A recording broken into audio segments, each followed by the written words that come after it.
Blueberry and raspberry. இதுல நல்லாவே taste தெரியுது எனக்கு. I like it. பாத்தியாடா கிளவிக்கு கொழுப்ப. பீச் எல்லாத்துலயுமே ஃப்ரூட்டோட ஃப்ளேவர் ஒரிஜினலா இல்லாம ஆர்டிஃபிஷியலா கொண்டு வந்திருக்கனால ரொம்ப நல்லா, அதனால நல்லா இல்லை.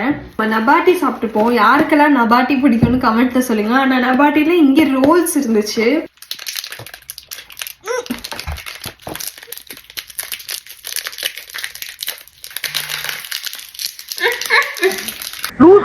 Nabati is Nabati. ஸ்வீட்னஸ் வந்து கம்மியா இருக்கு. நம்ம ஊர்ல ரொம்ப கொஞ்சம் அதிகம் ஸ்வீட் இருக்கிற மாதிரி இருக்கும். எனக்கு ஜெல்லி ரொம்ப பிடிக்கும். இது பெஸ்டா நல்லா இருக்கு. ஸோ கைஸ் இது சூப்பரா இருக்கு. 10 out of 10. லாஸ்டா இது வந்து நான் வந்து தேடி எடுத்துட்டு வந்தேன். இது அங்கே இருந்ததுலேயே வந்து இதுதான் வந்து கொஞ்சம் அட்ராக்டிவா இருந்துச்சு, டிஃப்ரெண்டா இருந்துச்சு.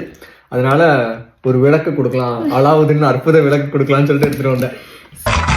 நான் இது ஓப்பன் பண்ணா வந்து நான் அலாவுதீன் என்ன பண்ணுவாரு, 3 விஷ் வந்து இது பண்ணுவாரு. ஆமா, இது ஓப்பன் பண்றதுக்கு முன்னாடி எல்லாரும் 3 விஷயம் நினைச்சிட்டு தான் வந்துட்டு நம்ம ஓப்பன் பண்ணோம். 3 விஷ் என்னன்னா, லைக் பண்ணணும், ஷேர் பண்ணணும் இந்த வீடியோவை, அண்ட் மறக்காம சப்ஸ்கிரைப் பண்ணணும். அம்மி பேர் மாதிரி அற்புத விளக்கோட ஜெல்லி இது நல்லா இருக்குது, நல்லா ஸ்வீட்டா இருக்கு, டிஃப்ரெண்டா இருக்கு. இந்த மாதிரி சாப்பிட்டது. ஐயோ இத பார்க்க வேற அழகா இருக்கு, அதை சாப்பிட்ட கேவலமா இருக்கு.